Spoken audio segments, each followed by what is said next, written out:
Salut tout le monde, bienvenue à ce nouvel épisode du Fabercast. Je suis votre animateur Faber Glass et cette semaine, on a un programme très chargé. 3 invités sur le podcast. On commence le tout avec le nouveau combattant de l'UFC, Charles Jourdain. Il est en action contre Desmond Green le 18 mai prochain sur short notice. C'est du classique Charles Jourdain, puis on parle avec lui de ça, puis de tout ce qui est arrivé depuis sa signature avec l'UFC. J'essaye de garder ça le fun avec lui, par exemple. On est conscient que Charles a fait un paquet de médias, puis s'est fait poser les mêmes questions à toutes les fois. Donc, j'ai essayé de garder ça le fun, j'ai essayé de garder ça différent, puis ça donne tout le temps des excellentes conversations avec Charles anyway. Donc, c'est la première partie du podcast. En deuxième partie, on reçoit Merab Dvalishvili, un combattant UFC, se bat à l'UFC Ottawa face à Brad Katona. C'est chez les 135 livres, un énorme prospect fight dans cette division-là. Lui, il vient du team Serra Longo, un partenaire d'entraînement à Ala Quinta et Aljamain Sterling notamment. Donc, on parle avec Merab de son combat contre Brad Katona. Et finalement, on finit ça avec le chum de Québec, Pierre-Olivier Bouffard, qui vient nous parler de son énorme combat contre Isaac Blais, de sa préparation. Lui qui s'entraîne au Tristar, c'est ainsi. Et on prend le temps de voir chacun des combats de la carte de l'UFC Ottawa. Et il nous donne ses opinions sur chacun des combats. Donc, c'est un très bon épisode. Les 3 parties sont très intéressantes. Puis, je vous souhaite une bonne écoute. On se reparle à la fin. Yes, tout le monde. On est de retour avec quelqu'un que vous aurez reconnu. Le nouveau combattant UFC, Charles Jourdain. Comment ça sonne, entendre ça? Combattant UFC, Charles Jourdain. Ça fait du bien. C'est quelque chose que je m'attendais que ça arrive, mais on dirait que je m'y attendais pas assez pour que ce soit genre... C'est weird comme feeling, vraiment. C'est cool. Ça fait du bien. Yes, ben je suis bien content de t'avoir. Je le sais que t'as fait le gros, genre à peu près tous les médias qui existent là, dans les derniers jours. Fait que je vais essayer de garder ça le fun. Anyway, j'aime ça me dire que je suis pas comme les autres. Fait que non, man, t'as ta version à toi, man, de faire les choses, là, pis ça fait du bien. C'est de quoi de nouveau. Les autres, ils ont comme un espèce de code à respecter, puis toi, c'est free. On dit la vérité, même si ça plaît pas, puis il y a quelque chose de real, man, que les gens aiment beaucoup de ce que tu fais. Exact, man, pis j'apprécie le compliment d'ailleurs, pis c'est pour ça que je te demanderai pas, ok, fait que qu'est-ce qui arrivait, là, qu'est-ce que tu faisais quand t'as reçu l'appel de nanana? Hey, je pensais, c'est tout le temps les mêmes questions, man. Tu sais, mettons, Georges, dans ses entrevues, il disait, ce qu'il déteste des entrevues, c'est que c'est toujours les mêmes questions. Puis tu sais, je suis pas encore au stade de Georges Saint-Pierre, peut-être que je le serai jamais, hein, mais peut-être que oui. Fait que, puis il dit, c'est tout le temps les mêmes questions. Tu sais, j'ai fait quoi? J'ai fait peut-être 5-6 stations radio, 3 stations télé. C'est tout le temps la même chose, mais les animateurs, ils ont quand même leur façon de diversifier les choses, mais est-ce que tu te sens prêt? Non, dude! Je suis pas prêt, man! Aller me battre à l'UFC? What the fuck? C'est quoi cette question-là? Est-ce que t'es prêt mentalement? Fuck, man! C'est tellement tough à répondre, tu sais. Le monde dit oui, je suis prêt mentalement, j'ai lu les livres de l'art de la guerre, blablabla. Je suis quand même, man. En tout cas. C'est vrai. Mais anyway, je vais quand même suggérer que les gens aient écouté ces entrevues-là. Moi, celle que j'ai écoutée, c'est elle avec Ken. J'aime ça rester local, là. Ken, c'est mon boy. Fait que si j'ai la chance d'écouter un média autre que le mien, ça va être Ken. Fait que vous irez écouter l'entrevue à Ken si vous voulez savoir. T'sais, Charles il a expliqué tout ce qui est arrivé, puis quand il a reçu l'appel, il écoutait Game of Thrones, puis ça a été dit. Fait que moi, je voulais juste qu'on parle de d'autres affaires, man. Mais tu sais, je voulais te féliciter, là, de prime et d'abord. Je suis vraiment content. Puis tu pensais-tu, après ton combat contre Damien, tu sais, c'est tout récent, tu pensais-tu que... Parce que moi, dans ma tête, tu battais Ronson, t'allais dans l'UFC immédiatement, c'était convaincu. Là, quand ça a changé pour Damien, j'étais là, tu sais, Damien, c'est encore un bon adversaire, pareil, fait que ça se pourrait, mais j'étais moins sûr. J'étais là, il va peut-être avoir un dernier combat à TKO, puis il va signer vers la fin de l'année, tu sais, comme Barrio a fait. Tu pensais-tu qu'il y avait-tu de quoi dans ton cerveau qui disait, peut-être que mon prochain combat va être dans l'UFC? Tu sais, voilà, 2 semaines, mettons, de ça, considérant que ça fait une semaine. Non, pour vrai, en toute honnêteté, je pensais pas. Je pensais que... En plus, j'avais besoin d'un break mentalement et physiquement. Oups, tu m'as perdu. Ok, ouais, yep. Non, c'est ça, fait que j'avais besoin d'un break surtout physique. Là. Depuis Matarlo, j'ai jamais arrêté. J'ai jamais pris de vacances. C'est tout le temps, OK, un autre. Fait que moi, je m'attendais à un break. Mais tu sais, la vie, c'est jamais ce qu'on attend à 100%. Il y a tout le temps des comme on appelle, des trains qui passent. Puis le train de l'UFC est passé, puis j'ai décidé d'embarquer dedans, peu importe le repos. Fait que je suis prêt, man. Je me sens super bien, mais c'est quand même fucked up tout ce qui arrive en même temps. Ouais, c'est fucked up, mais c'est tellement Charles Jourdain, là. J'ai parlé avec Ken tantôt, puis il a dit s'il y avait une personne qui allait faire un short notice à 155 livres, à 2 semaines de préavis après s'avoir battu, non, à 4 semaines de préavis, quand ça fait 2 semaines qu'il s'est battu, il dit à TKO, il y a juste Charles Jourdain pour faire ça. J'étais comme, merci. C'est ça, après avoir dit, ouais, 155, pas full pour moi, mais là, tu sais, comme t'as dit, le train passe, c'est à 155, pis il y a du monde qui ont dit, tu sais, en fait, tu sais, moi, j'ai fait un sondage sur la page parce que c'était vrai, je me demandais, selon les gens, c'est lequel des deux Québécois qui a le plus de chances de gagner, tu sais, début, j'ai dit, tu sais, je suis bien conscient que... J'ai même pas cliqué pour voir les pourcentages, parce que je voulais pas comme avoir l'air celui qui veut... comme être en compétition avec Barrio, puis je voulais pas comme cliquer sur mon nom, puis je voulais juste pas cliquer, je voulais comme pas voir, mais j'étais curieux, c'est quoi ça donnait? Gros, moi je suis vraiment surpris là pour être franc avec toi, c'est comme à peu près 60% pour Barrio, 30% pour toi. Ouais. Ça me surprend, man. Parce que comme je parlais avec P.O. Bouffard plus tôt aujourd'hui, justement, sur probablement ce qui va être l'autre partie du podcast, là, Barrio... Oui, il y a un style pour battre Andrew Sanchez dans le sens que toutes les fois qu'Andrew Sanchez a perdu, ça a été parce qu'il a trop essayé de jouer sa game, il s'est fatigué puis il s'est fait knocker, puis Barrio c'est un travaillant qui arrête jamais puis qui frappe tout le temps fort. Il va probablement arriver. Ouais, c'est ça. Probablement arriver. C'est pas mal ça ma prédiction que je fais dans le preview. Puis mais quand même, c'est un lutteur qui est le plus mauvais style match-up pour Barrio. Même si c'est pas le lutteur qui applique le mieux sa patate parce qu'il se fatigue à sa propre game, ça reste un mauvais style match-up si tu compares juste les deux styles. J'ai l'impression que Desmond Green, c'est pas le meilleur style match-up pour toi non plus, mais c'est un gars qui se rend toujours à la décision. Là. Sur 22 victoires, il y a 15 décisions. Sur 8 défaites, il y a 6 décisions. C'est un gars que... Oui, c'est un bon lutteur, mais si tu regardes la majorité de ses combats, souvent il est bien content à rester at range puis lancer précisément t'as peu. Je vais te le sortir, j'ai mes stats esti ici. Lancer... Ah ouais, l'ordi. Ah, faut que j'aille faire ça, mon esti d'antivirus. Fuck you. Ce sera pas long. Ne va pas sur des sites que t'as pas le droit.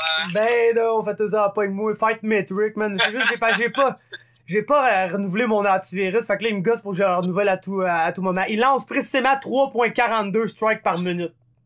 T'as vraiment changé de sujet comme un chef, c'est bon.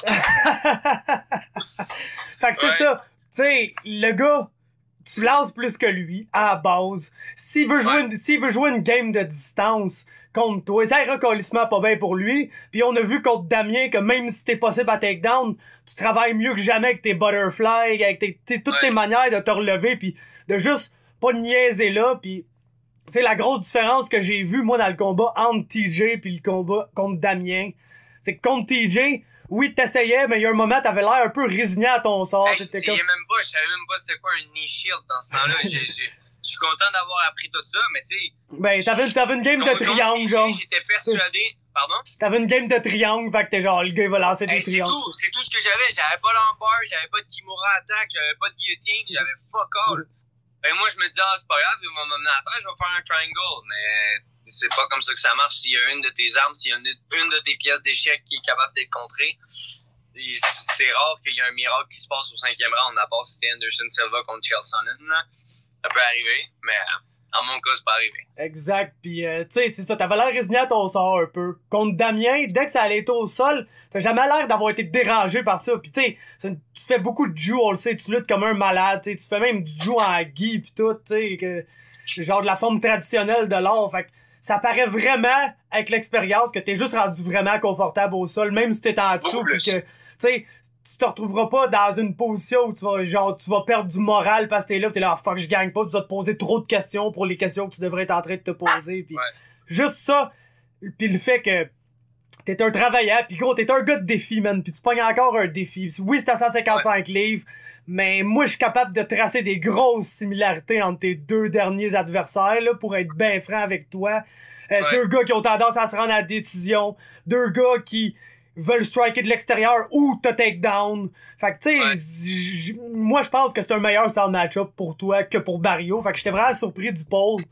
Mais vraiment, là, je pense que tu thrive là-dedans en plus, man. Fait qu'on dirait, autant Barrio thrive en étant peut-être le underdog, le gars qui est pas supposé gagner puis qui va probablement aller sortir cette victoire-là quand que sais, le monde à l'extérieur du Québec pense que le petit nouveau Canadien va se faire bouffer par le gagnant de tough. Ouais. Autant que toi, tu strives d'arriver là, man, à short notice, à ce petit défi, une autre division de poids, pis juste faire ton affaire, parce que nous, c'est ta porte d'entrée, pis t'es là, le gros, peu importe ce qui arrive après, t'es là, genre, pis tu vas pouvoir aller dans ta division, pis, tu sais...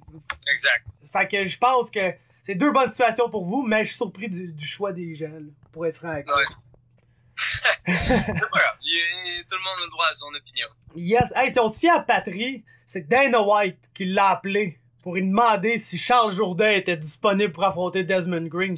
C'est flatteur, ça, quand même, d'entendre ça, non? De savoir que le big boss, man, qui s'occupe de la patente, c'est lui, là, qui est genre, moi, c'était jeune-là. J'avais déjà vu des textos de leur conversation. Tu sais, Stéphane a tout le temps été honnête là-dessus. Tu sais, il nous envoyait, puis tu sais, il dit, les gars, soyez patients. Maintenant, on était impatients parce que Chris, si Dana White parle de moi, je veux m'en aller bientôt.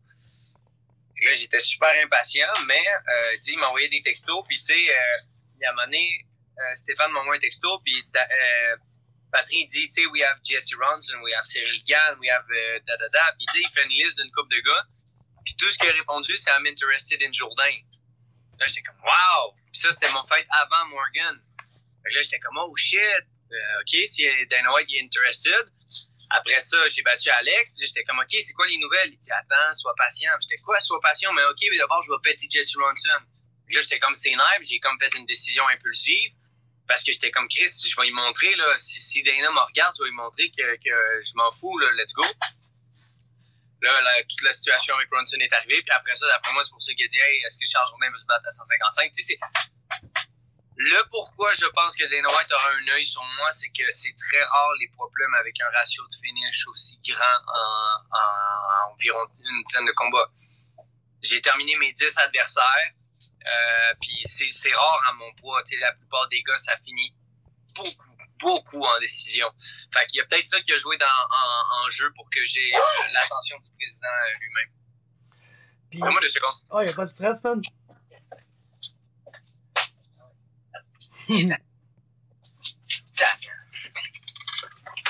Calme-toi. Merci. Il est tellement beau ton chien en plus, man, je capote. Ouais, le bébé là. Ben ouais. Bonjour à Léo. Allô Léo. Oh, wow, je capote. J'aime tellement le chien, moi, là. Ouais, t'as rencontré ceux à Jade et Marc-André. Ouais, c'est rendu mes amis, man. Je peux même pas croire que je suis parti de là. Yes, mais Chris, je m'en allais à quelque part, moi, avant ça, mais les chiens, ça me distrait tout le temps, man. Fait que là, j'ai plus aucune On idée. parlait de Dana White qui avait envoyé un texto. Ouais, je le sais. Un appel. Ouais, drette ça, mon gars. Entre toi pis moi, là. Dana White, c'est un gars qui aime les fights entertaining, là. Tu sais, si tu check le Contender Series, tu check à chaque fois qu'il a fait Looking for a Fight, c'est pas pour rien, là, qu'il a sorti avec Sage Northcutt, pis tu sais, il y a des gars qui ont sorti de là, qui sont juste genre tellement agressifs qu'ils seront jamais bons dans l'UFC parce que tu peux pas être pas défensif de même puis réussir à ce niveau-là. Mais c'est le style que Dana aime, puis il le dira jamais, mais les combats à Khabib, il trippe sûrement pas en écoutant ça, puis t'as exactement ce style-là. En plus, genre, d'être un combattant de plus en plus intelligent dans tout ce que tu fais, t'as direct le style que Dana, automatiquement, là, il va allumer sur toi. Quelqu'un qui finit les affaires en spinning back fist, puis des finishes debout au sol, n'importe où, c'est always looking to finish the fight. C'est exactement ça que Dana recherche comme type de combattant. Fait que moi, ça me surprend pas, mais que c'est hâte là, pareil, de savoir que justement, c'est le président du UFC, le gars qui... C'est littéralement grâce à lui, mais je sais qu'il y a beaucoup d'autres gens. On va rencontrer samedi, là. Ils nous ont donné une paire de billets à moi et ma copine, fait qu'on va aller rencontrer le staff là-bas. Ouais, c'est malade, ça. Fait qu'on va rencontrer le Big Boss. On va rencontrer le Big Boss samedi, là. Hey, c'est fou. En plus, moi, tout, je vais être là, pis je vais sûrement faire un vlog, fait que tu vas pouvoir encore être le mot de la fin, man. C'est ça. On va le laisser à Barrio après sa victoire. Ouais, probablement, man. Mais Chris Charles, là, tu vas avoir ton spot, là, dans ce petit, dans ce petit vlog-là, c'est sûr, man. Mais... T'arrives samedi, toi? Hein? T'arrives samedi? Non, je m'en vais là, jeudi soir. Ah, ok. Je m'en vais là jeudi soir. Moi, tu sais, Julien Leblanc, c'est un de mes bons chums, là, fait que j'ai la chance d'aller dormir chez eux, man, de la manière que c'est setupé, il y a une chambre en bas, là, fait que je vais dormir là, je vais pouvoir aller rouler avec les gars au Padno, d'aller rouler avec Zachary Powell, crisser à voler à ce petit con-là, man. Pour vrai, vous allez, Chris, man, j'ai quasiment le goût de monter d'avance puis venir. Justement, j'aurais aimé ça faire des rounds avec Zachary pour me préparer contre Desmond. Texte Zachary. En tout cas, on s'en parlera, ouais, justement, faut que j'y réponde sur Instagram. Texte-le parce que lui m'a dit qu'il allait aux Évolution genre samedi. Fait qu'avant l'UFC, fait que moi ça m'intéressait d'y aller, fait qu'on checkera, on se fera des petits plans, man. Mais ouais, ça va être une belle carte en plus. Je suis excité, mon gars, c'est rare que. Tu sais, je m'excite pour les shows de TKO, là, vraiment, parce que je vous connais tout bien, puis j'ai comme émotionnellement investi, tu sais, dans la réussite de chacun d'entre vous. Mais pour une carte du UFC, man, c'est rare que je m'excite dedans, man. Je me sens tellement chanceux que Cowboy contre Raging Al, ça allait tomber sur ma ville, man. Ça va être mon premier UFC live, là. Fait que c'est la première fois que je vais vivre ça. T'as jamais été au UFC? Jamais, man. Jamais. J'ai jamais vécu les Georges pis tout. Je suis un petit nouveau, moi aussi, dans ce monde-là. Ouais, c'est malade, man. J'étais allé 2 fois, moi. J'étais allé à Québec, Bisping contre Kennedy.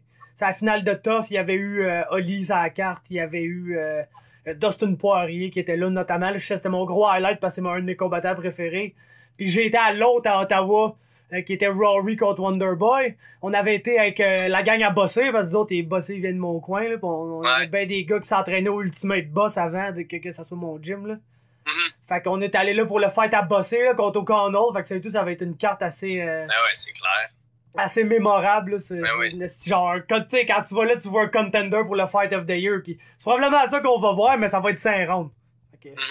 Ça va être complètement débile, mais c'est hâte que ça soit ta première expérience, man. Ouais, j'ai hâte de vivre ça. En passant, tantôt, t'as parlé un petit peu de Julien Leblanc, tu sais, le très peu de commentaires, c'est pas négatif. Encore une fois, chaque personne a le droit à leur opinion.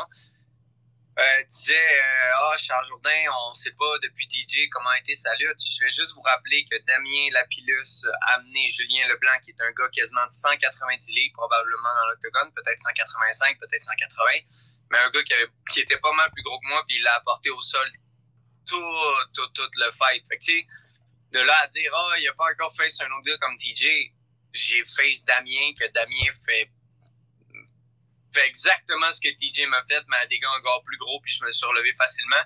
Puis j'ai compris, après le premier Inside Trip, j'ai compris comment il faisait, puis j'ai réussi à m'adapter. Fait que, fin de la parenthèse, juste parce que tu as parlé de Julien, puis j'étais comme Chris, le monde disait Charles n'a pas encore fait face à un gars qui a des bons takedowns. J'ai quand même... Damien Lapillus, man, c'était pas un mauvais wrestler. Gros, Damien Lapillus, c'est un grappler, man. La majorité de ses victoires par soumission, oui, il est game, tu sais, il se bat debout, il échange debout, il aime ça, se battre à distance, mais Damien Lapillus, là, s'il veut finir un combat, c'est dans le dos de quelqu'un qui essaie de faire ça. Ouais, là. exactement. Principalement. Hey, man, il m'a fait un crank au début, là, tu sais, genre d'affaire, là, que quand quelqu'un te fait ça en jits, t'as juste le goût de le pont un arrow, man, pis plus jamais lâcher son collet, là. Ouais. Il a commencé à... Je savais qu'il n'y avait pas de choke, puis il a commencé à tourner ma tête, puis il allait avec la blade de son wrist en dessous de mon nez, puis il levait, man, j'avais tellement mal à la face. Un gros crossface, genre, saignant, man. C'est... motherfucker. C'était cool de vivre ça. C'était cool de savoir, genre, à quel point t'es capable de résister pendant un fight, puis genre faire... Jamais je vais taper sur un crank là, à moins que j'aille Khabib dans le dos comme Conor McGregor. Mais j'ose espérer que tu vas pas. J'ose espérer que tu vas pas poster à 2 mains à terre pour défendre le choke non plus, là. Quelle mauvaise défense, man. Mais ouais, justement, pour encore faire un parallèle entre Damien et Desmond, là, Desmond Green il est 22-8. Damien, il était, je pense, 17-11 au moment où il t'a affronté. On s'entend, là, entre toi pis moi, que c'est comme 2 moments différents dans 2 combats, puis on se retrouve avec des fiches, là, pratiquement identiques, là. Ouais, je suis d'accord avec toi. Donc, c'est un autre argument pourquoi que je pense que Charles... Je pense que, oui, tu vas être dans l'UFC, les gros spotlights, la grosse, tu sais, la cage, tout le monde à la, tu sais, cage side qui regarde le gros spectacle, puis c'est ça qui est souvent une partie difficile du combat pour les débutants, mais j'ai l'impression qu'en termes d'adversaire, tu vas avoir mis, tu sais, entre toi pis moi, là, pis c'est no offense on Desmond Green, ce gars-là n'est pas plus talentueux qu'Alex Morgan. Il a plus d'expérience, ça fait longtemps qu'il fait ça, il a l'expérience du gros show, il a affronté, genre, Michel Prazeres pis Rustam Khabilov, tu sais, mais... parenthèse, man, il s'est fait battre, man, par une décision fucking serrée contre Merbek Tessoumov. Ouais. J'ai vu Merbek aller, là. C'est une machine à tuer, ce gars-là, man. Je l'ai vu quand j'étais en Thaïlande, au Tiger Muay Thai, là. Personne voulait se parer avec, man. Même, je sais pas si Nordine Taleb avait fait des rounds avec, mais moi, je les ai pas vus, mais les gars voulaient même plus se parer avec tellement qu'il était violent, man. Puis ça a fait un beau fight contre Desmond Green. Fait que je pense que Desmond Green a des super bons outils. Il est tough, il est resilient, mais faut trouver une ouverture, mais c'est ça. De tous les gars que t'as parlé, man, Merbek Tessoumov, là, faut pas oublier, man, lui, là, je te le dis, c'est un des gars que je regardais pis j'ai même pas envie d'aller se parer avec, là. Donnez-moi du cash, je me battrais contre, mais non, j'ai pas envie d'aller se parer avec. Ouais, ce combat-là, man, moi, ça m'avait surpris. J'ai encore le Fight Metric devant moi. Les strikes, là, au total, à la fin des 3 rounds, c'était 27-27. Fait qu'il y a pas eu un gros volume, tu sais, landé dans ce fight-là, mais pour empêcher, tu sais. C'est ça, puis pour empêcher Merbek Tessoumov de pas te lancer 150 coups de poing par la tête, faut que tu fasses bien tes affaires, là. Sacrement, oui, c'est un tank, man, ce gars-là, il arrête pas d'avancer, mais Desmond, il a un bon footwork. D'après moi, ce qu'il va faire, il va essayer de scorer des points, scorer des takedowns. Ça va être à moi genre de pas pogner les nerfs, mais je pense que ça va être tough. Là. Je pense que aussitôt qu'il va m'amener à terre, je vais commencer à lui donner des elbows, essayer de me relever, puis tout de suite, il sauter dessus un peu plus. Un peu comme je faisais à Damir vers le 5e round, là, que si tu viens me coller, je te repousse, puis je suis encore sur toi, encore sur toi. Fait que faut que je sois prêt à manger du dommage avec ce style-là, mais je pense que c'est le seul style que je peux appliquer pour battre un gars de 155 livres qui est aussi grand que ça. C'est de la pressure. Tu me mets à terre, je te pousse, je me relève, je te remets de la pressure. Money to shoot, soit je snap une guillotine, soit je snap un triangle from mon back, un armbar, peu importe, mais il faut que pressure. Faut que tu l'outwork, parce que ce gars-là, quand il a perdu, c'est qu'il s'est fait outwork, puis quand il a gagné, c'est qu'il a outwork ses adversaires. Exactement. C'est pas vraiment un fight contre lui. Je pense que c'est une guerre de pace, puis une guerre d'envoyer donne-moi. Mais le problème avec moi, je pense que ce qui peut être une lacune contre moi, c'est que je vais manger beaucoup de coups en avançant, comme je mangeais beaucoup de coups contre Damien, des jabs, puis tout. Mais ça faisait rien, là. Mais tu sais, les juges, ils donnent des points pour ça, mais moi, je continue d'avancer, je mangeais des coups, je continuais d'avancer. Fait que je pense que faut que je fasse attention à ça. Faut que j'aie un petit peu plus de head movement, mais il faut que je continue une pressure. Parce que le problème, c'est que quand je fais beaucoup d'head movement, je coupe pas la personne. Parce que quand tu coupes la personne puis tu te mets devant, ben là, tu décides, est-ce que tu veux bouger la tête ou tu veux te mettre devant? Fait que, je sais pas si tu vois un petit peu ce que je veux dire, là. C'est comme un couteau à double tranchant. Fait que c'est soit je te suis le long de la cage, je te donne une opportunité de t'en aller, soit je te coupe, je mange des coups, tu scores des points, puis après ça, on continue. Fait que c'est un combat, à mon avis, plus difficile que, mettons, je me verrais plus favori dans un combat contre, mettons, Max Holloway que contre Desmond Green, vu le style de Desmond Green. Décision, des petits jabs, des bons kicks pour te faire peur, qui t'enlèvent le goût d'avancer. Fait que j'aimerais mieux, mettons, comme Max Holloway, tu sais, head movement proche, puis terminer avec des kicks. Ça, ce serait... C'est un rêve. C'est de quoi qui est peut-être dans quelques années à venir, là, mais... mon Dieu, que j'aimerais ça me battre contre Max. Hey, c'est pas mal le combat que tu veux à 145 livres, là, quand tu regardes ça, là. C'est Puis en plus, tu le sais, là, ça va être un des meilleurs combats de l'année. À chaque fois que ce gars-là met le pied dans la cage, c'est un des meilleurs combats de l'année. C'est un 50 000 $ de bonus garanti dans tes poches. Puis tu sais que ça... Man, il était donc ben gros Dustin à côté. C'est incroyable. Dustin Poirier s'est rendu un vrai de vrai 155 livres, hein? Non, seulement ça, man. Go. Moi, je l'ai vu là, après son combat contre... c'est après qui a monté? C'était-tu après Connor? Pas longtemps après, me semble. Je sais pas si c'est pas directement après, c'est directement après, puis je pense qu'il y a comme face Yancy Medeiros ou de quoi de même. Ouais, c'est vrai qu'il est absolument un 170, là. Mais... Après son combat contre Conor McGregor. Conor McGregor. 3-4 jours après, man, il a mis une vidéo de lui. This is why I'm going to 155. I'm in decent shape right now. Tu sais, il est dans le miroir, mais tu sais, il a l'air normal. Il pesait 185 livres, à ce petit calice. C'est dégueulasse, man. Ben, voyons donc, comment tu peux faire 145 livres, man? C'est horrible comme coupe de poids, le gros Dustin. Là, j'étais comme, oh, c'est sûr qu'il peut. Josh Thompson, tu sais, tu te rappelles de lui, il avait écrit ça à un moment donné, il avait dit, dans une de ses interviews, il avait dit, Chris, je me battais à 155 dans le temps, man, pendant son combat contre, justement, à Québec, là, Contre qui s'était battu Diamond à Québec? Comment il s'appelait, le Suédois qui était pas... Akira Kurosani. Curaçao. Ouais, quelque chose de même, hein? Akira Kurosani. Il était chauve avec une petite barbe, là, il était tough, mais il se faisait tout le temps knocker au final. Il avait droppé Dustin sur un genou dans ce combat-là, je m'en rappelle. Oui. Puis c'est là qu'après ça, Conor il avait dit tu te fais wobble dans toutes tes fights, blablabla. C'était du beau trash talk.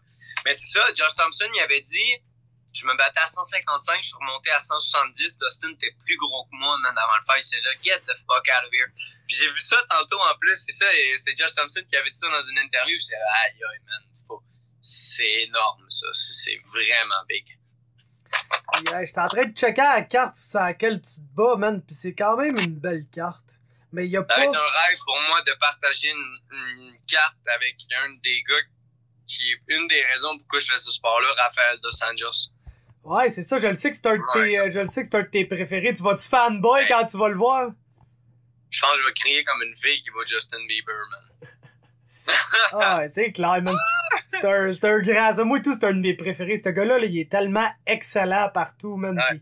J'aime justement le fait que il a été genre, tu sais, pendant toutes ces années-là, il a été le dude qui s'est fait exploser à la gueule par Jeremy Stephens. C'était la seule raison pourquoi on le connaissait. Puis là, un moment donné, il s'est pété un streak, puis il est allé chercher la belt. Il a violenté Anthony Pettis comme personne ne l'avait violenté avant, man. J'étais-tu fou comme fight contre Pettis? Incroyable, man. Absolument incroyable. Ouais. Hey, man, ça dérange-tu si on cut it short? Je pense qu'il va falloir que j'aille voir ma copine bientôt. Bon, ouais, non, c'est bien correct, le gros. Moi, j'avais juste le temps que t'avais. Nous, il y a pas de stress. J'avais juste une dernière affaire. C'est quoi ton processus derrière tes sélections de tournes d'entrée? Parce qu'ils sont tout le temps sur la coche. J'y vais avec quelque chose que je sais que le monde va aimer. Comme en ce moment, il y a la tune Pure Water de Migos. Ouais. Puis je sais que, mettons, c'est où Rochester? Ouais. Rochester. Le monde là-bas, c'est du monde un petit peu qui trippe Migos, puis toute cette sorte de beat-là. Tu sais, le monde, tu sais, un peu comme Desmond, tu sais, vous l'avez vu comment il est, tu sais, avec des grills, des lunettes Cartier, puis tout, tu sais, ce mode-là du hip-hop.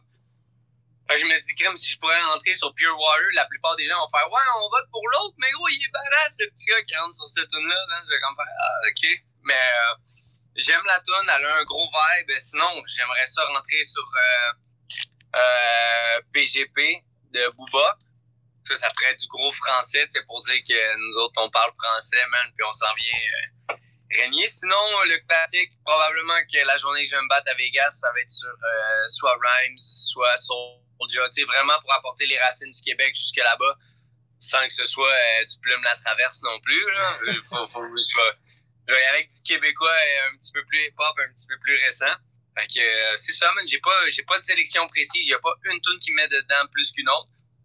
La tune qui me met vraiment dedans, c'est Run This Town de Jay-Z, Rihanna, parce que José Aldo a été mon favorite fighter since day one. Puis il rentrait tout le temps sur Run This Town, j'avais des frissons quand la tune partait. Puis dans l'amateur, je rentrais tout le temps là-dessus. Fait que je trippais vraiment sur cette tune-là. Fait que c'est pas mal ça, man. Fait que Pure Water, man, c'est nice ça, c'est ce gros beat, man. C'est gros Chris de beat. Middle Child, moi je trippais là, J. Cole, c'est mon rapper là, fait que je trippais ben raide, man. Non, le pire là, c'est que je me dis, je pourrais pas rentrer sur cette tune-là en disant les lyrics sur mes lèvres parce que j'ai rien.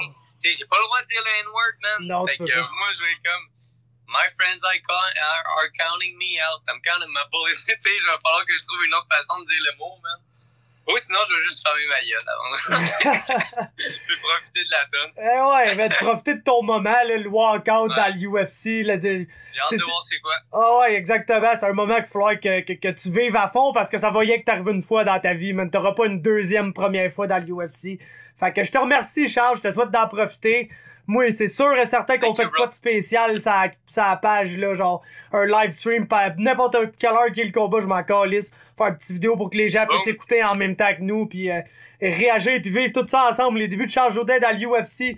Profite du reste de ton training, profite du moment, comme je t'ai dit, c'est ton début. On est fiers de toi, puis va t'occuper de Clarence avant qu'elle se fâche après toi. C'est bon, je vais aller m'occuper d'elle. Ciao, la gang. Ciao, avec, merci, là. Salut tout le monde, je suis vraiment ravi aujourd'hui d'avoir mon invité qui est juste en bas de moi. C'est un combattant de l'UFC. c'est Merab Dvalishvili. Merab, how are you doing, my man? I'm doing good, man. How are you?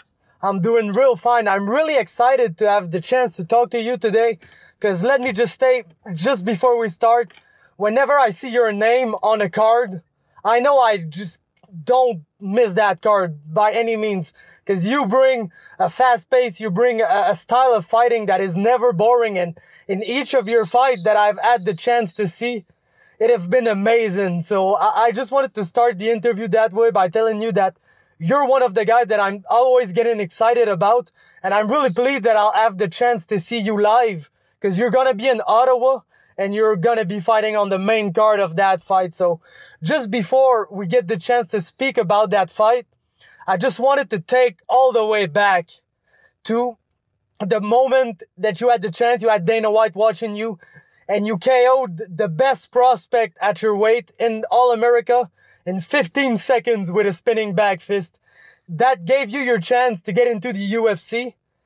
And you had, like, for a guy of, I think, your talent, you had a weird start to your UFC run. So I just wanted to speak a little bit about your beginning of your UFC run, because you had that fight against Frankie Saenz that you may have won, but you lost the decision. Then you had the fight to Ricky Simon, which you won, but still something weird happened in the end. There was the choke. They called it for the other guy. So I just wanted to know, after those two fights, how were you feeling, man? First, thank you so much, man. I appreciate. So yeah, first to fight in UFC, I don't know, it's crazy. You know, first fight I was sick. I had flu, and still I was sick. But I don't stop fight.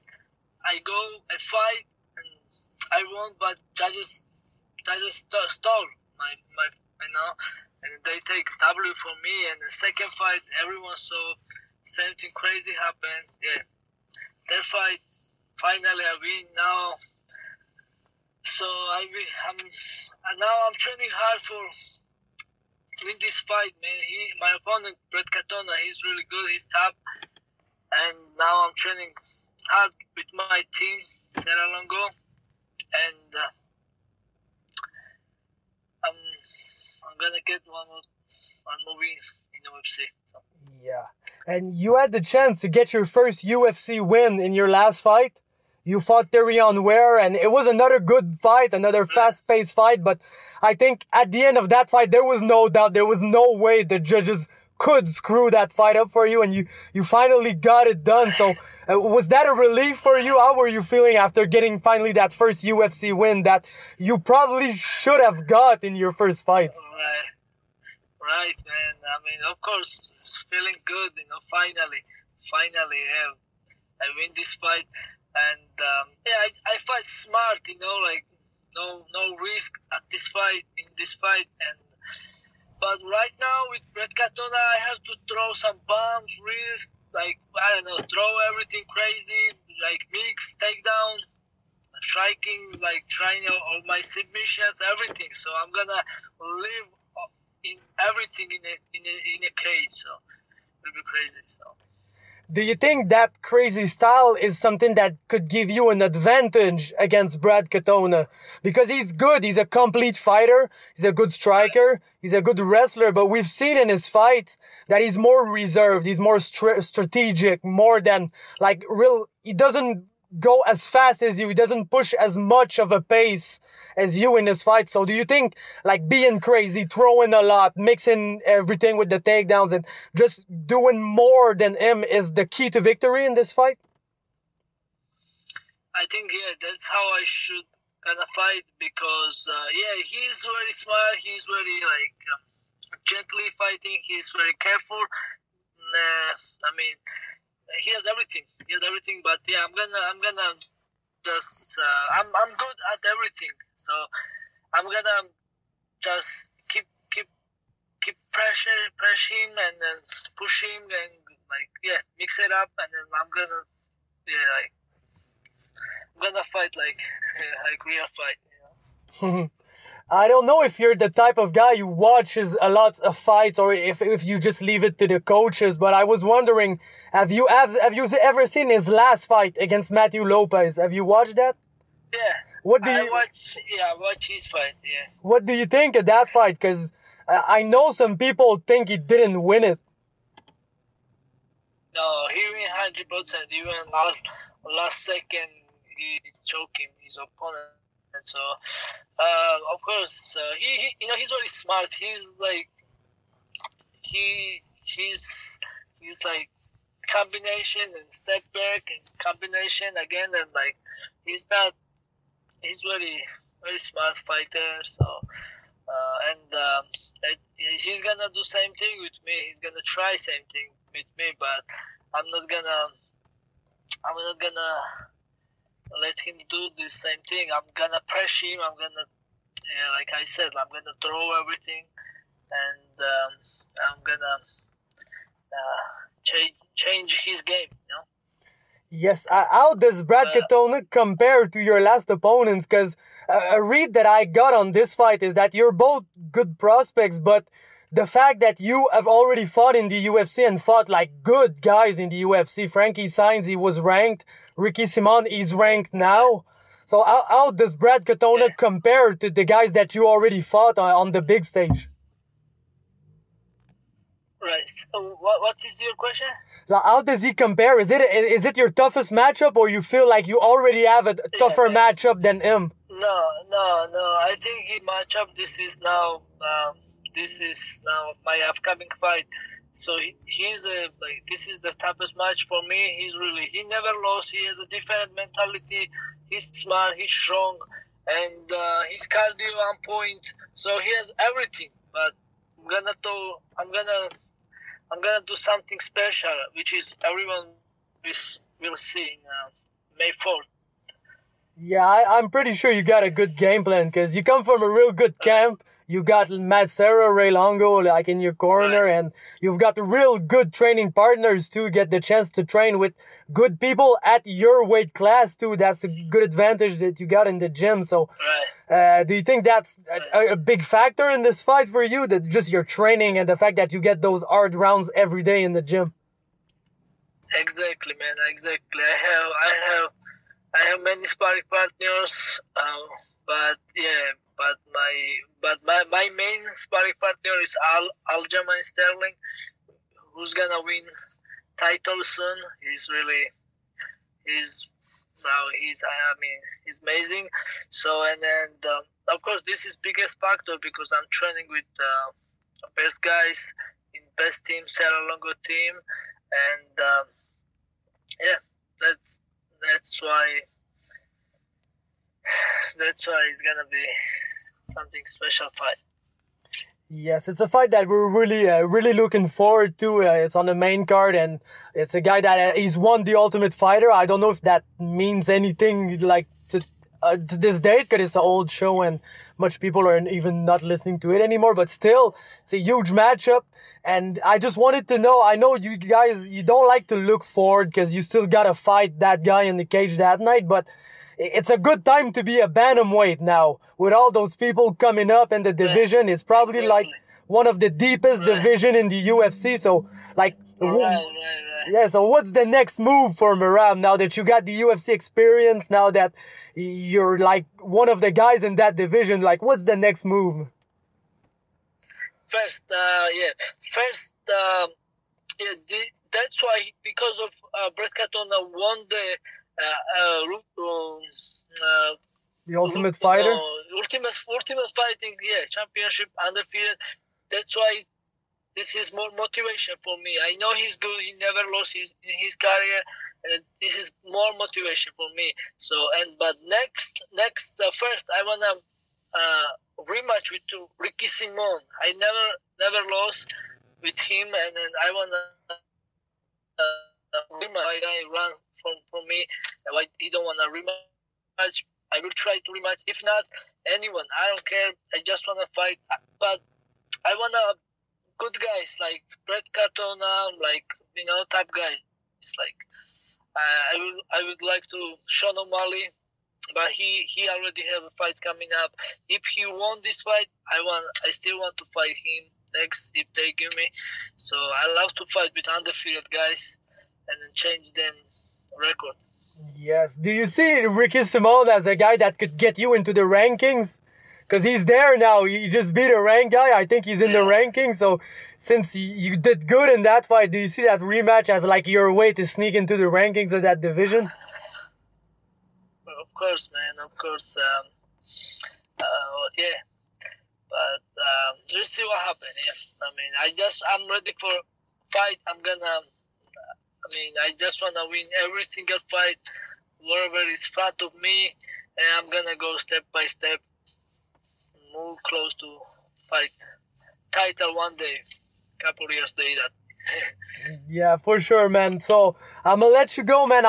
Thank you very much for taking the time to speak with us. I'm really looking forward to that fight, man. You always bring on like good shows and people in Canada. That's what we want to see. We want to see good fighting. So I'll be happy to be there in Ottawa and witness this. Thanks a lot for taking the time, and I wish you good luck. And maybe we'll just get to speak again to celebrate that win if you do.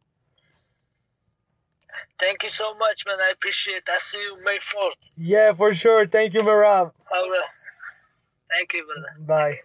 Salut tout le monde, comment vous allez cette semaine? On est présentement avec mon invité, vous l'avez peut-être reconnu, c'est le chum P.O. Bouffard qui est présentement au TriStar Gym en 2 training qui prend le temps de nous parler. Comment ça va, mon P.O.?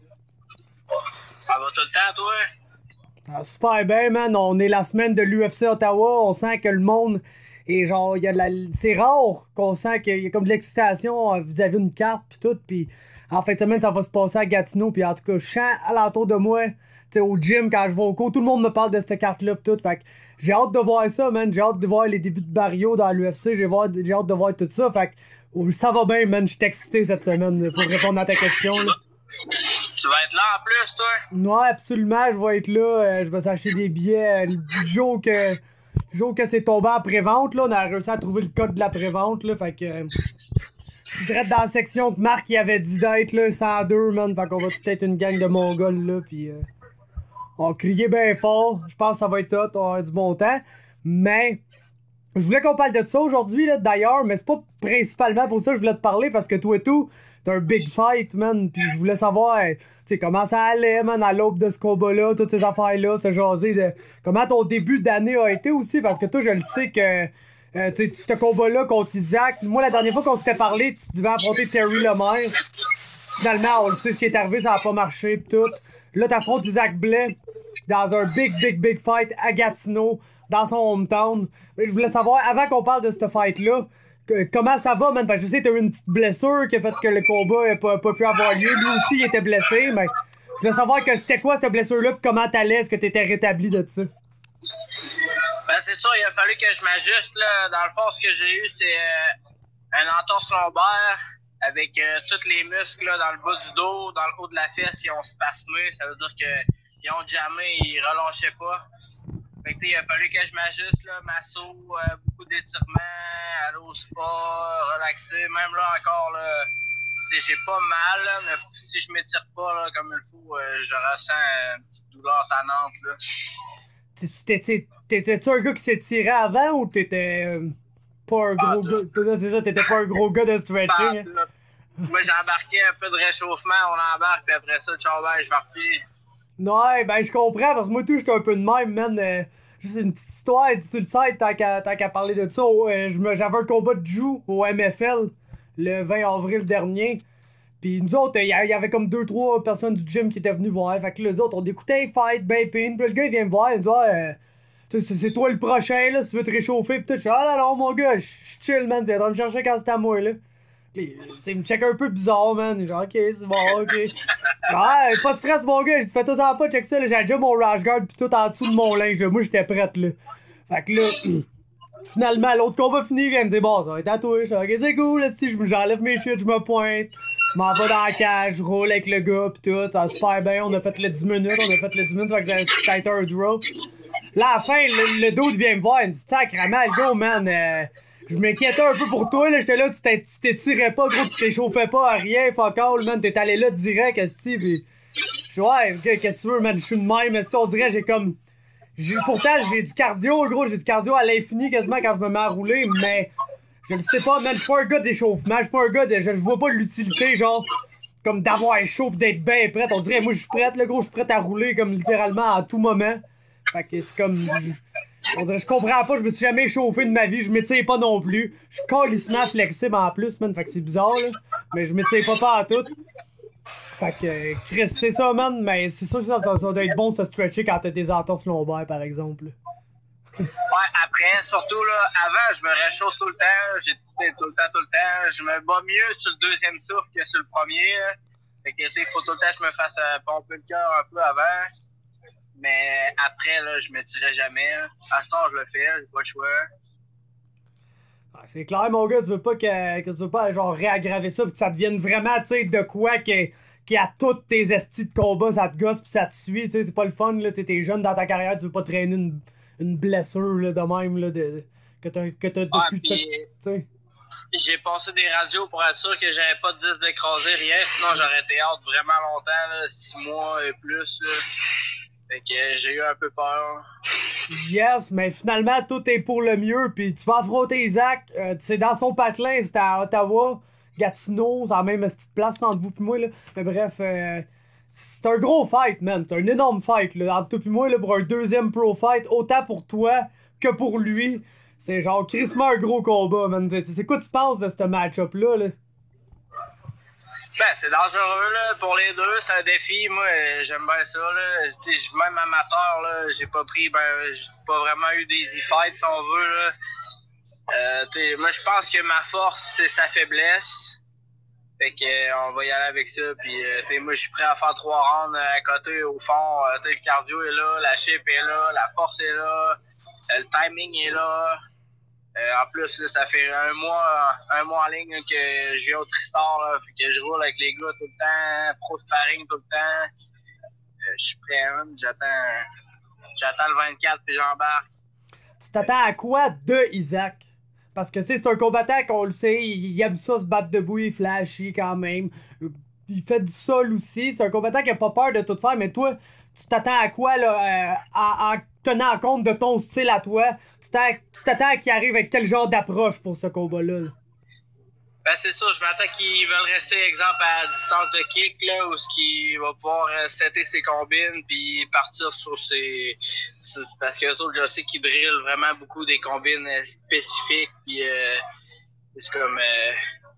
c'est comme un peu comme Dave Leduc s'est battu contre Joe Meunier, là. J'ai le même coach, là, fait que... on sait à quoi s'attendre, là. On le connaît très bien, puis on connaît les patnos aussi, puis...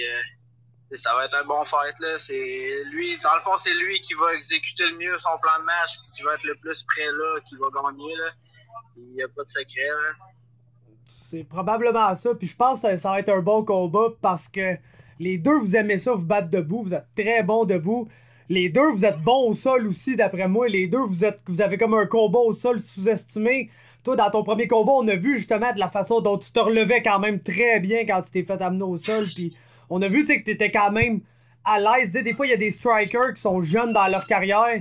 Puis tu vois que quand que le combat touche le sol, même si c'est des combattants, tu sais, qui font du jiu, qui font de la lutte dans le gym, quand ils touchent le sol, tu vois que tu vois dans leur attitude, genre dans la cage, que c'est pas là qu'ils veulent être. Puis c'est pas, tu sais, ils sont pas confortables dans ces positions-là. Puis ils sont en train de se dire, ah, fuck, est-ce qu'il faut que je me lève, tu sais, je suis en train de perdre, nanana. Toi, ça a pas l'air d'être le cas avec toi. T'as l'air d'être, même si t'aimes mieux te battre debout, t'as l'air d'être confortable quand le combat est au sol, puis pas de te stresser avec le fait que le combat est au sol. Puis c'est la même affaire pour lui. Fait que je pense qu'on va voir deux gars qui sont vraiment, tu sais, vraiment très solides pour des 1-0, là, des gars qu'on attendait tous les deux chez les pros depuis quand même longtemps. Puis c'est vraiment une esti de prospect fight, ça, mon gars, là, que vous allez discuter. Je pense que, pour vrai, le gars qui va sortir gagnant de ce combat-là va clairement être un des top prospects, là, à 135 livres au Canada. Puis celui qui va perdre va probablement être encore un excellent prospect d'une manière ou d'une autre, là. Mais, tu sais, je pense que c'est un esti de fight, man. C'est ça que je pense, en fait, là. Ah, ben, les deux, c'est une chance de step up assez rapide, là. Je sais qu'Isaac, il est rapide, il est fluide. Et il a les hanches mobiles, il est souple, les jambes, ça lève de partout. Fait que, mais tu sais, j'ai tout le temps les mains hautes, je suis tout le temps prêt. Et au sol, là, même Mancini me surnommait Slinky parce qu'il y avait de la misère à me garder à terre. Là, fait que, j'ai les hanches rapides, fluides aussi. Là, puis, j'ai une bonne pression, un bon contrôle. Ça me stresse pas le sol. Autant en dessous, on top, je suis encore plus confiant. Là. Ma game on top, là. Il y a presque personne qui a vu mon combat contre Brandon Lee parce que j'ai pas pu avoir le vidéo, mais c'était une clinique là, quasiment là, que j'ai donné au 2 et au 3e round. Là, puis pourtant, on disait que son sol était incroyable. Puis, il a juste pas eu la chance de s'en servir comme moi. Ouais, puis en MMA, souvent, man, ce qui est important à noter, parce que des fois, t'es genre, ok, mettons, Brandon Lee, je pense qu'il est rendu ceinture brune en joue, ou il est mauve bien avancé ou brune. Toi, t'es quoi, t'es bleu, je pense? Ouais, je suis bleu, ouais. C'est ça. Là, t'es genre, tu sais, c'est une brune contre une bleue, nanana, mais si c'est la bleue qui se retrouve sur le top pis qui a la chance de lancer des coups de poing, ça change beaucoup à la game de Drew. Pis c'est ça que des fois, on dirait que le monde, tu sais, de grappling, qui font pas vraiment de combat debout, pas vraiment d'MMA, des fois, c'est ça qu'ils comprennent pas. C'est comment, genre, l'écart entre les ceintures en Drew pis tu sais, le nombre d'années d'expérience, ça peut vite être changé par le fait qu'il y en a un qui est sur le top en train de te colisser des coups de coude dans la face, tu sais. Ah, c'est différent, là. Il y en a qui sont pas habitués à ça puis qui sont stressés, là. C'est juste à penser qu'ils peuvent manger des shots, ils viennent stresser puis ils font des erreurs, là. Moi, c'est pas mon cas. Je suis à l'aise partout, là. Même, tu sais, au gym, là, je suis pas le meilleur, là. Je suis vraiment pas le meilleur, là. Tu sais, à Québec, là, ils me rincent au sol, là. Ça a pas de sens, là. Je me fais tellement rincer au sol que je suis pas stressé, là. T'es dans mon dos, t'as mon cou, si t'as rien qu'une main, je m'en crisse, là. Je vais prendre l'autre puis je vais sortir, là. Fait que, y en a pas de problème, hein. C'est ça, pis c'est ça qui est bon et tout. Moi, tout, j'aime ça quand j'ai des compétitions qui arrivent, là, mettons, à 1 ou 2 semaines de ma compétition. Je m'arrange pour toujours juste pogner des ceintures plus hautes que moi dans le gym. Parce que je veux vraiment me faire péter à la gueule. Comme ça, t'arrives comme à la compétition, pis tu te dis, Chris, ça peut pas plus aller mal que contre Hurtel qui est genre une mauve qui me décalisse parce qu'il y a 20 livres sur moi, pis tu sais. Fait que genre, j'aime ça rouler avec ça. Parce qu'après, t'arrives, tu te dis, Chris, ça peut pas plus mal aller que ça. Fait que là, dans le fond, tu prends une confiance dans ta game, pis quand le gars est pas aussi bon que le calibre que tu pognes dans le gym, c'est bien plus facile à imposer ta game, là, par après, là. À seconde près, tu te rends compte de ça, là. Fait que...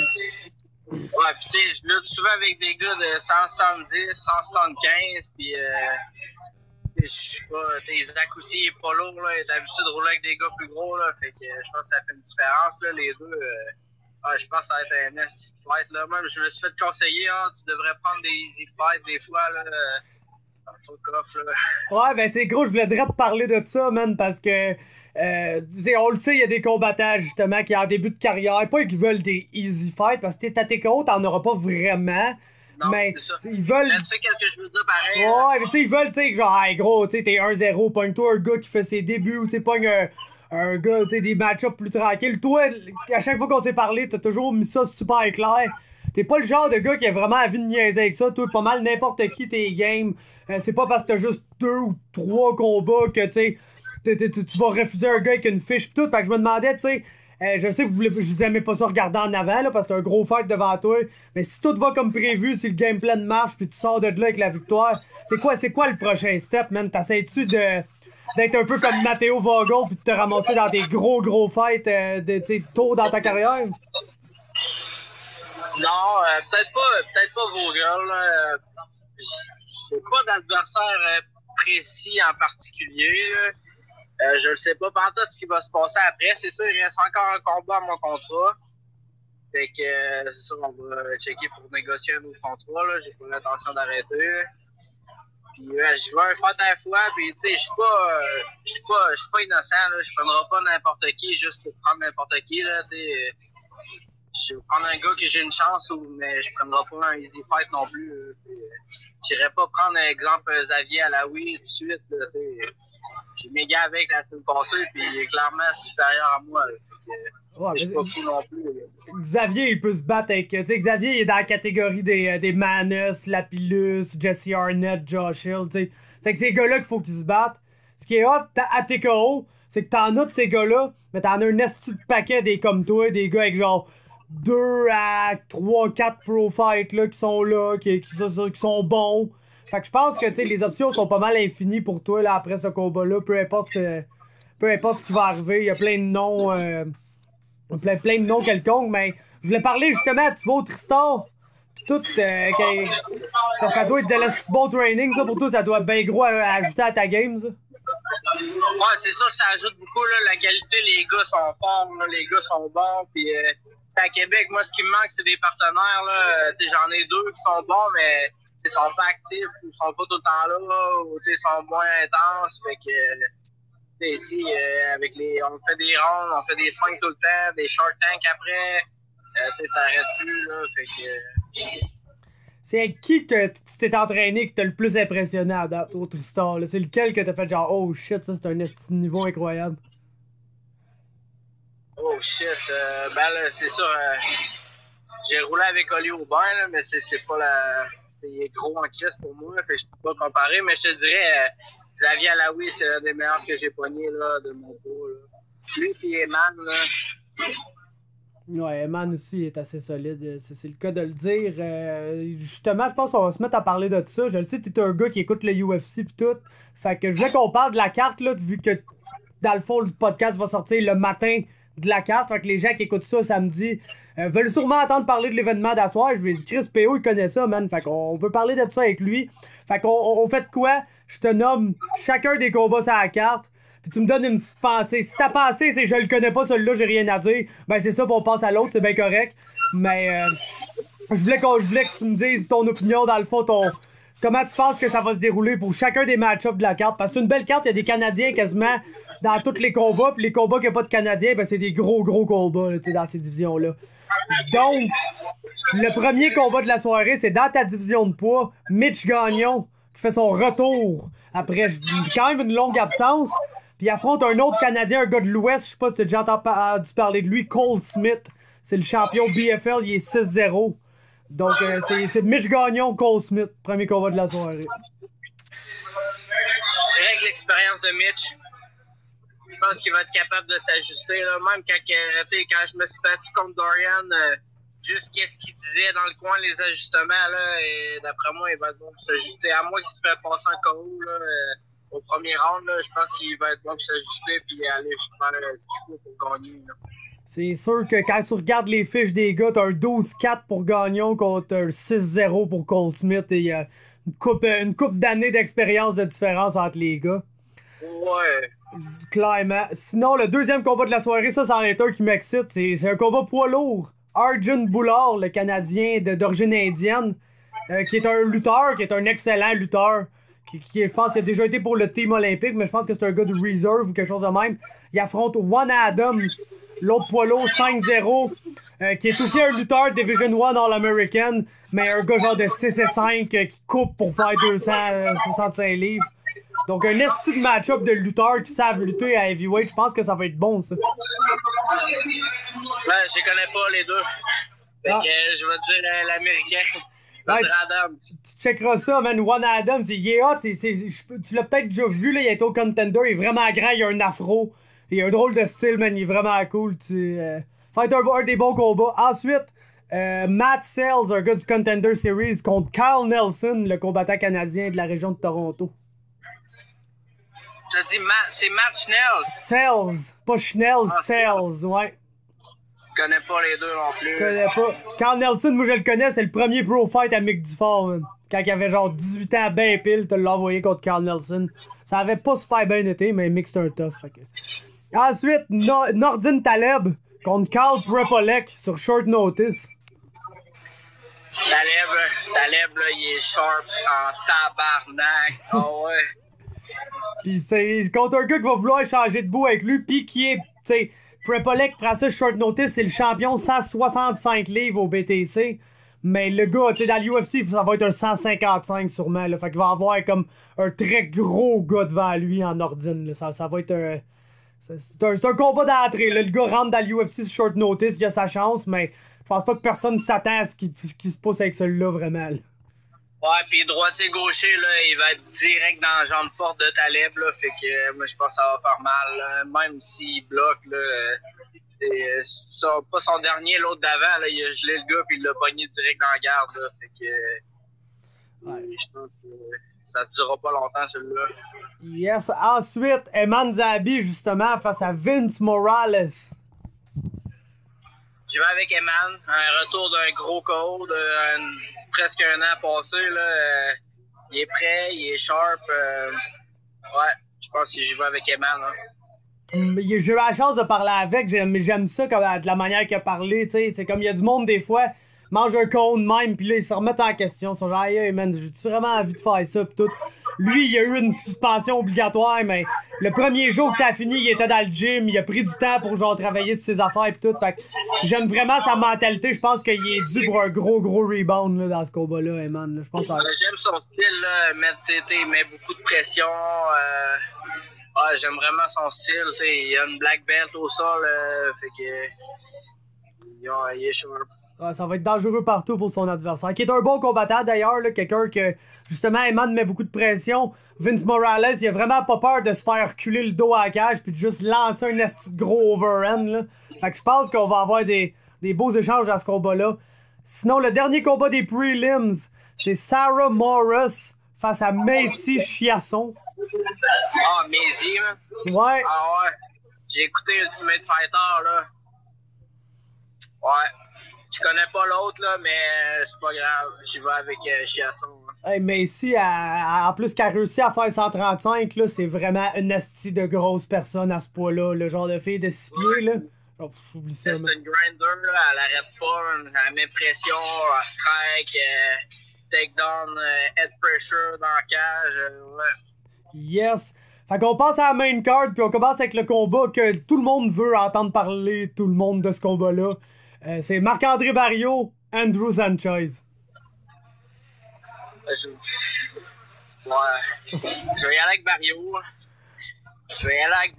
Là, mais ça va être tough. Là. Sanchez aussi, là, il est solide. Je l'ai vu lutter. Il a une bonne lutte. Si Barriault est capable de défendre la lutte, là, puis d'imposer sa boxe, là, c'est moi ce qui me fascine là, de ce combat-là, là, puis ceux qui ont écouté mon preview qui est sorti hier, mais qu'en fait j'ai pas encore enregistré dans la vraie vie, mais il est sorti hier, c'est quand les gens écoutent en ce moment là. Bref, ça peut aller de deux manières selon moi. C'est soit qu'Andrew Sanchez va nécessairement take down Marc-André Barriault dans ce combat-là. Selon moi, c'est inévitable. Soit que Andrew réussit dès le début du combat, réussit à passer à la garde, pogner une bonne position, puis il y a des astis de soumission de golo, là, il y a un bon side choke, il y a un bon rear naked choke s'il prend le dos, il est bon positionnellement. Fait que ça, c'est une des affaires qui peut très bien arriver, malheureusement. Mais l'autre affaire qui est pas mal arrivée dans toutes les défaites d'Andrew Sanchez, c'est Andrew Sanchez qui va à 100 000 à la ronde pendant 2 rounds en essayant de finir son adversaire. Puis s'il réussit pas, il manque de gaz puis il se fait knocker au 3e. C'est ça qui est arrivé contre Anthony Smith. C'est ça qui est arrivé contre l'autre Canadien, Ryan James, le gars avec le menton bien haut qui défendait des punches avec sa face. Là. Ouais.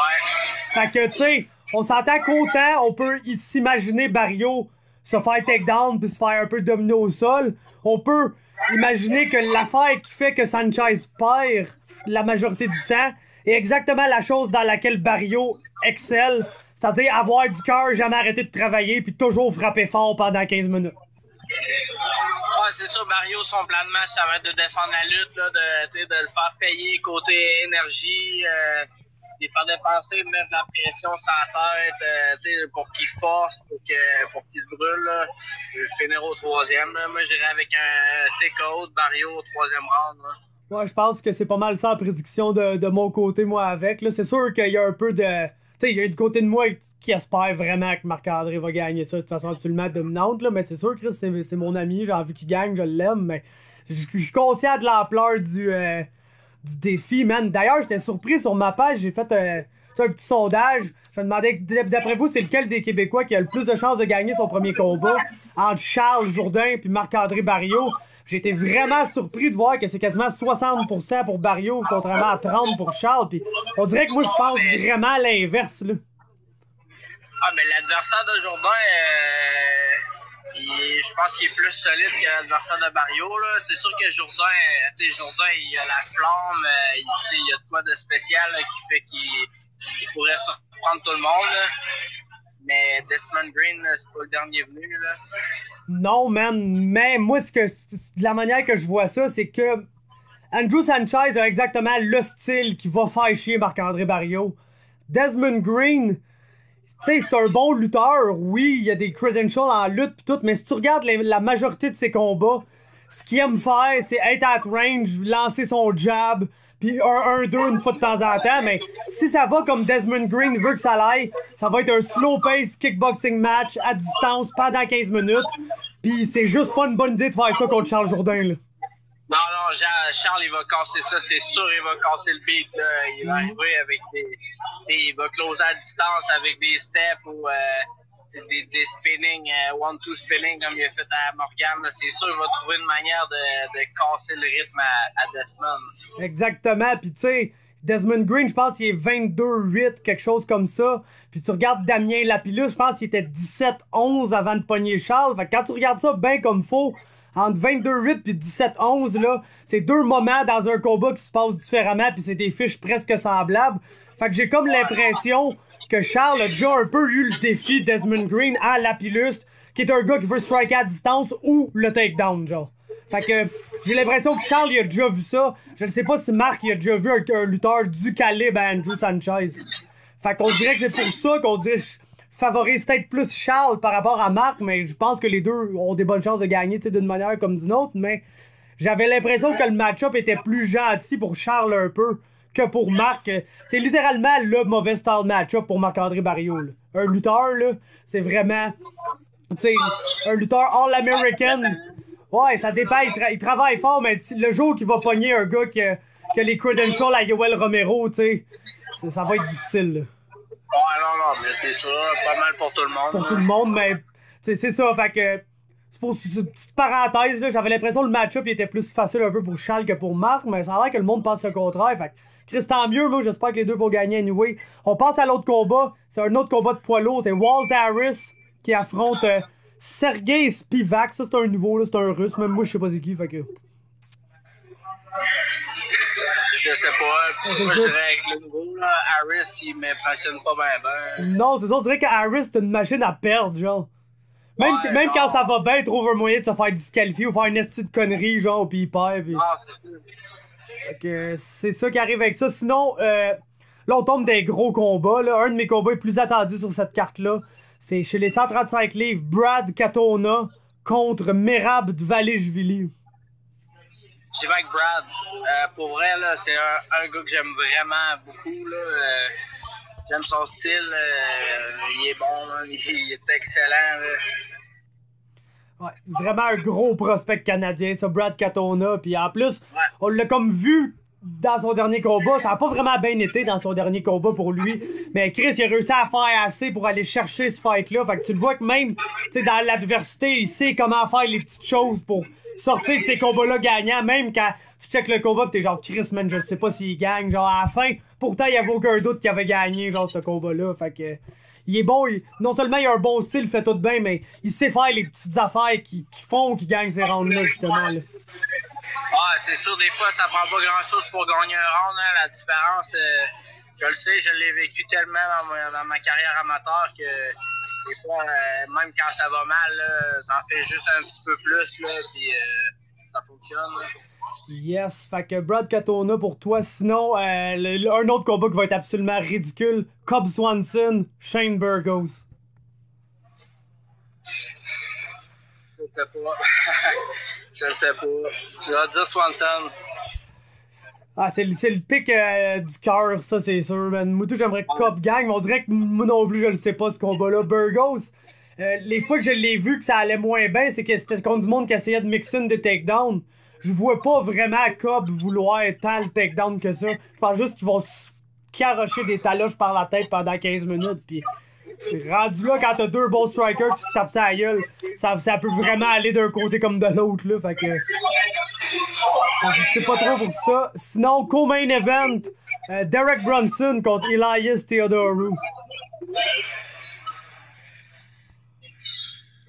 Ben, avec mon cœur, je vais dire Elias. Tu m'as ou t'as pas l'air emballé, genre, par le fight? Non, c'est pas le fight que j'attends le plus. Là. Je m'attends pas à des grosses flamèches. Là.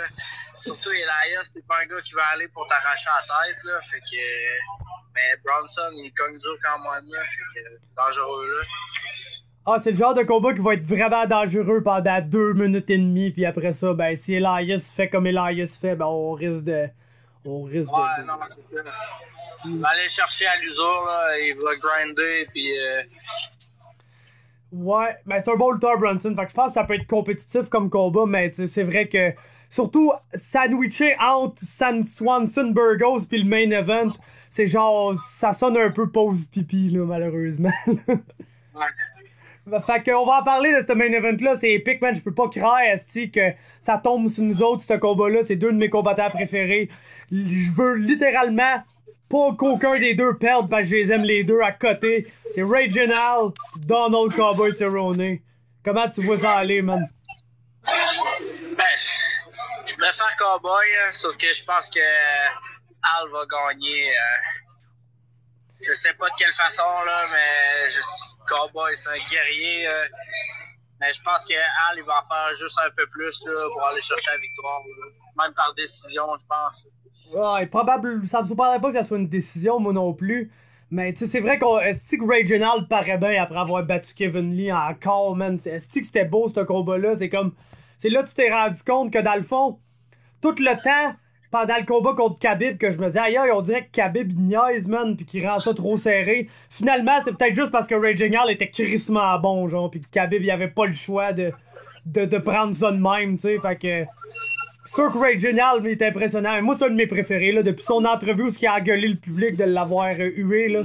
C'est rendu un de mes fighters préférés. Là. Il a les bases en esti de faire ça, man. Ouais, pis contre Khabib, il faisait bonnes choses pareilles. Là. C'est pas évident d'avoir un gars de même sur le dos. Là. Fait que des fois, il faut que tu fasses des petites choses. Puis c'est ce qui fait que tu te fais pas out-wrestle. Puis des fois, c'est des petits combats qui vont faire que ça va pas l'air d'un câble. Je pense qu'il s'est fait complètement dominer, mais je pense pas qu'il y a eu l'air fou non plus. Là. Non, c'est ça, vraiment pas, man. Puis c'est contre Khabib, c'est une petite bonne affaire parce que même Rafael Dos Anjos a eu l'air d'un enfant contre Khabib, là. Fait que. Ouais, non, c'est ça. Fait que gros affaire, gros main event. Merci d'avoir pris le temps, man, de parler de la carte pis tout ça avec moi. Je suis bien content qu'on a eu la chance de se jaser. Avant de partir, je voulais juste savoir, man, par curiosité, t'es dans quel coin à Saint-Jean, toi? Saint-Luc. À Saint-Luc, ouais. Cool. C'est bon, je voulais juste savoir ça, man, pour le fun, parce que je sais que t'as ton chum chez qui t'habites pendant que tu viens d'entraîner au Tristar pis tout. Fait que, that's it, mon gars, je te remercie. On va avoir la chance de sortir. Voilà, c'était l'épisode. J'espère que vous avez eu du plaisir à écouter. Moi, j'ai eu beaucoup de plaisir à le faire. Un gros merci à Charles encore une fois pour la très belle discussion. On va clairement faire de quoi de spécial sur la page là, pour les débuts de Charles Jourdain avec l'UFC. Donc, soyez prêts. Un gros merci aussi à Merab Dvalishvili. Thanks a lot, my friend, for taking the time to speak with me today. And le chum P.O. Bouffard, un gros merci. Il a été très généreux de son temps, 30 minutes. J'ai eu une petite peur avec P.O. à la fin de l'entrevue. Ça coupe rapidement. C'est parce que mon cell qui enregistrait l'audio a fermé. Puis là, je pensais que j'avais tout perdu l'audio puis qu'on avait parlé pendant une demi-heure pour fuck all puis qu'il fallait le refaire. Fait que là, j'ai capoté un peu. Finalement, quand j'ai replugué mon cell, j'ai vu qu'il avait save automatiquement. Là, Dieu merci, je ne sais pas pourquoi ni comment ça a fait ça, mais ça l'a fait. Donc, j'ai pu avoir l'audio original de l'entrevue avec PO. On l'aurait refait, PO, il était vraiment down de le refaire. Mais moi, ça me tentait pas de le refaire, pour être bien franc avec vous. Je trouve que c'est jamais bon quand tu refais quelque chose. T'sais, on essaie de reparler des mêmes affaires qu'on a parlé, mais moi, je le sais. Qu'est-ce qu'il va me répondre? Donc, c'est pas autant organique que quand on a la discussion pour vrai. Fait que heureusement, j'ai le premier audio avec PO. Donc, merci beaucoup à PO Bouffard d'avoir pris le temps de parler avec moi sur ce podcast-là. C'est toujours très apprécié. Suivez les trois. Suivez Charles. Suivez PO. Suivez Merab sur leurs réseaux sociaux. Je les ai affichés lors de leurs entrevues. Pour ce qui est de moi, je vais les mettre là. Puis vous me suivrez si ça vous tente, ça serait bien apprécié. C'est MMA Talk sur toutes les plateformes, YouTube, Facebook, c'est MMA Talk sur Instagram, mais sous-titré MMA Talk sur Twitter, et c'était le Fabercast Podcast. Bon UFC Ottawa, je suis sur place, c'est très actif cette semaine sur la page, donc je vais continuer de vous offrir toute cette couverture-là, puis on va sûrement faire de quoi pour parler de l'UFC Ottawa par la suite, peut-être même un petit live après, donc c'est ça qui est ça, bye.